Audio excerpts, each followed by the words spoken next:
Hazel Grace Lancaster suffers from stage 4 thyroid cancer that has spread to her lungs and is always seen carrying an oxygen tank with a cannula in her nose for her to breathe. Her mother takes her to the doctor and tells the doctor that Hazel is depressed because she barely eats, barely leaves the house, and she's reading the same book over and over. Because of this, Dr. Maria, together with her mom Franny, suggest that she attends a cancer support group at a church called the Literal Heart of Jesus. The person running the support group is called Patrick. He had testicular cancer and is now divorced and lives with his parents, but is positive because he is alive. Hazel isn't a fan of support group, but she goes anyway to make her parents happy. One day, during her trip to the group, Hazel bumps into Augustus Waters. The two lock eyes for a moment and apologize. During the meeting, Gus, with a smile, stares at Hazel for a very long time and makes her feel a bit uncomfortable. Patrick first calls on Gus's friend Isaac, who had a tumor in his eye and now wears a glass eye. He is later scheduled for another surgery to remove his other eye, which will leave him completely blind. He is, however, thankful because he has a smoking hot girlfriend, Monica, and his buddy Gus, who usually help him out. When Gus is called to speak, he says that he has been in remission from osteosarcoma after having his right leg amputated and is currently wearing a prosthetic. Patrick asks him if he has any fears, and Gus states that he fears oblivion. Hazel shoots this down by saying that eventually, everything and everyone will be gone and forgotten, and if that scares him, he should ignore it. After the meeting, Hazel waits for her mom, and Gus comes out to chat with her. They see Isaac and Monica making out and groping each other, then repeating, "always," to one another. Gus explains to Hazel that this is their way of saying they'll always love each other. He asks Hazel her name and tells her she's beautiful. He then puts a cigarette in his mouth, which upsets Hazel because it has ruined her impression of him. Gus explains that he never smokes the cigarettes he puts between his teeth to not give the killing item any power. He invites Hazel to come over and watch a movie, and when Hazel's mom arrives to pick her up, she decides to go with Gus to watch a movie instead of going home with her mom. While Gus recklessly drives to his house, he asks Hazel about her story. She tells him that she was diagnosed when she was 13 and went through all the required treatment, but it wasn't working. Her lungs began to fill with water and she was treated in the ICU. Then one day, the medication she was given began to work well, which was considered to be miraculous. Hazel and Gus arrive at his home and meet his parents. He brings Hazel to the basement, and after climbing down all the stairs, Hazel starts struggling to breathe. She sits down and catches a breather and feels better. Gus later asks her to tell him her real story, not her cancer story. She claims to be unremarkable, but he rejects that. He gives her a copy of his favorite book based off his favorite video game, Counterinsurgents. Hazel, in return, recommends her favorite book, An Imperial Affliction, which is about a girl that has leukemia, but she tells Gus that it is not necessarily a cancer story. Hazel reads Gus's book as she eagerly waits for him to call. She keeps checking her phone all the time, waiting for communication from Gus. Finally, after a few days, he texts her after finishing An Imperial Affliction. Hazel is very happy that Gus has texted. He expresses surprise that the book ends mid-sentence. The protagonist, Anna, apparently dies during her narration. Hazel excuses herself from dinner to speak to Gus on the phone, but they are interrupted by Isaac wailing a song lyric in the background. Gus invites Hazel over, where she finds out that Monica broke up with Isaac and he is having a psychotic episode. Gus allows Isaac to take out his anger on his basketball trophies. While Isaac smashes them, Gus talks to Hazel about the ending of the book, and she tells him that she has written hundreds of letters to ask the book's author, Peter Van Houten, questions about what happened after the story, such as the fate of Anna's mother and her relationship with the Dutch tulip man and Anna's pet hamster, Sisyphus. One evening, during a phone conversation, Gus tells Hazel that he tracked down Van Houten's assistant and got a response from a message he wrote to him. Van Houten thanked Gus for his and Hazel's interest in the novel and that he has no current plans to write any follow-ups to An Imperial Affliction. Hazel is surprised that it took that one email to get a response. She decides to write her own email back to Van Houten to ask the questions. A few days later, Hazel gets her own response from Van Houten, who also thanks her for her interest in the story, and even invites her to visit him in Amsterdam. Overjoyed, Hazel tells her mother, and while she wants to make her daughter happy, she knows she wouldn't be able to afford it. Hazel later reads the email to Gus, and they stay talking until 1 a.m. Hazel decides it's time to hang up.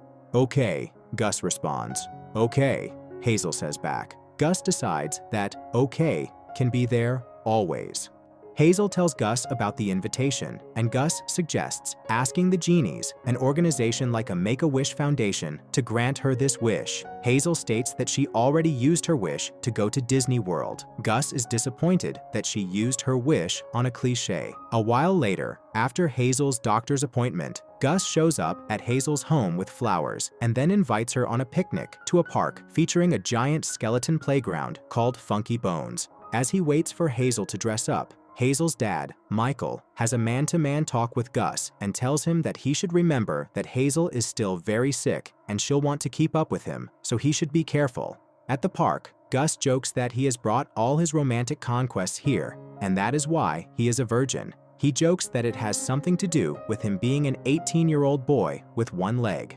As they have their picnic, Gus tells her that he spoke to the Genies and convinced them to grant him the wish of taking Hazel to Amsterdam. She is ecstatic. Hazel rushes home to ask her mom for permission, but she is hesitant because of Hazel's medical condition. She says they'll have to talk to Dr. Maria first. Dr. Maria says that she can only authorize that trip only if Hazel goes with her mom. Unfortunately, later, Hazel wakes up in the middle of the night having trouble breathing as fluids fill her lungs. Her parents rush her to the hospital where she gets treatment. Gus comes to visit her but is not allowed in because it's family only. Hazel has the fluids drained from her lungs and she recovers. After a meeting with the doctors, they determine that she is physically unfit to travel anywhere in her condition. Hazel then has a flashback to when she was in the ICU as a child, with Franny telling her she can let go, and then sobbing to Michael that she won't be a mom anymore. They go home, and Hazel is heartbroken. She stops picking Gus's calls and responding to his texts. A few days later, Hazel sits in front of a swing set in the backyard that her father built when she was a child. She decides to call Gus, who was desperate to hear from her. He comes over and they sit on the swings. He tells her that her keeping her distance from him does not lessen his affection toward her.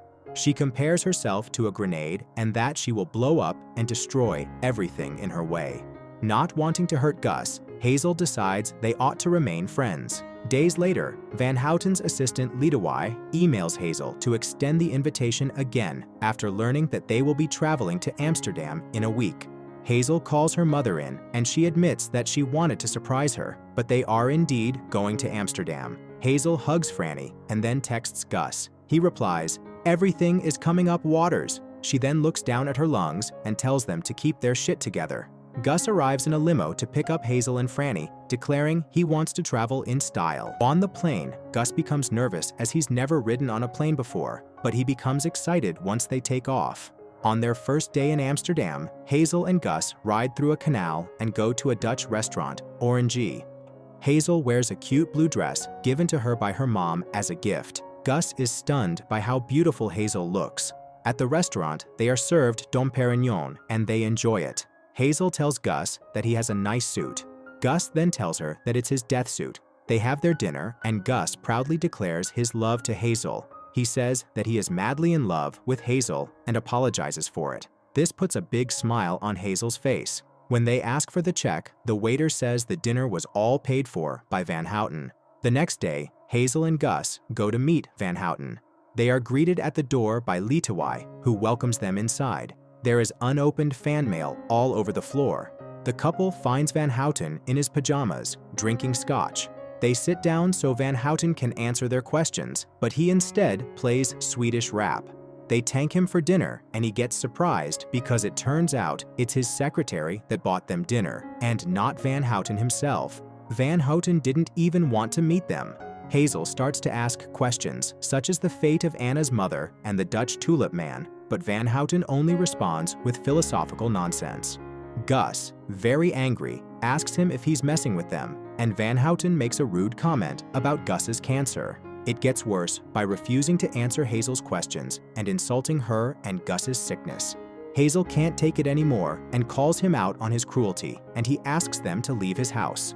Van Houten asks her why she dwells on these questions, and Hazel just tells him to go fuck himself.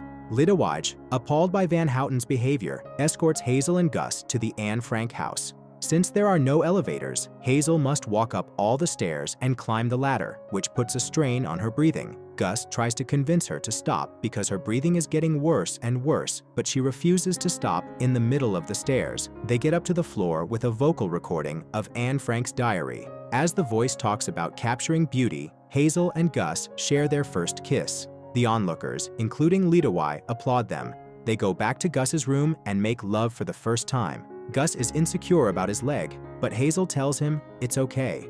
The following morning, Hazel leaves him with a drawing of the large virgin circle and the circle of 18-year-old boys with one leg outside that big circle. On their last day, Hazel and Gus have breakfast with Franny before walking alone together. They sit on a bench, and Gus tells her that before Hazel went to the hospital, he felt a pain in his hip and got a PET scan.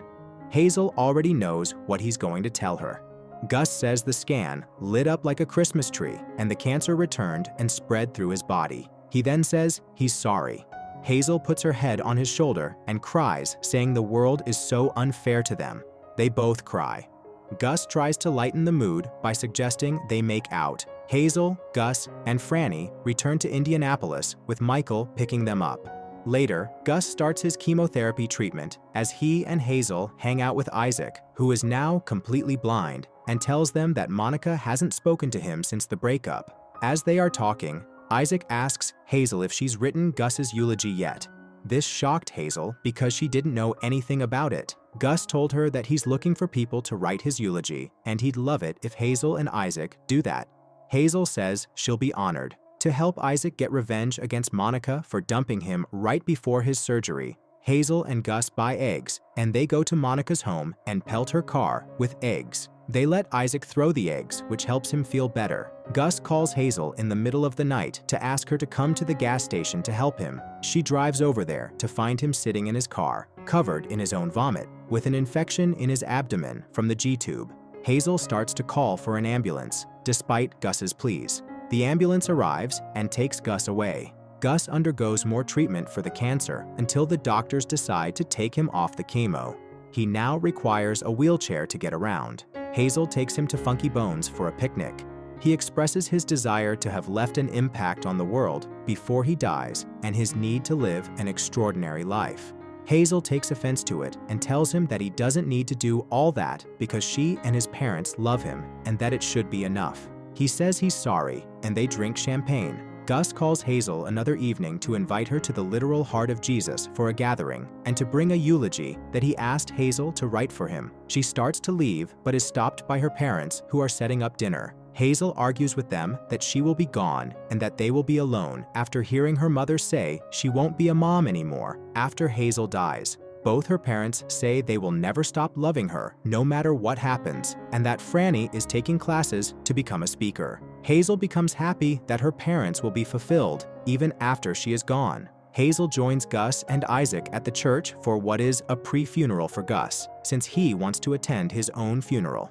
Isaac starts the eulogy with a touch of humor, but says that if he ever is given robot eyes, he would deny them because he doesn't want to see a world without Gus. Hazel goes up and starts to talk about her love story with Gus before saying that there are infinite numbers between 1 and 0, that there are countless infinities, and that she is thankful for their infinity. They both say, "I love you," to each other one last time.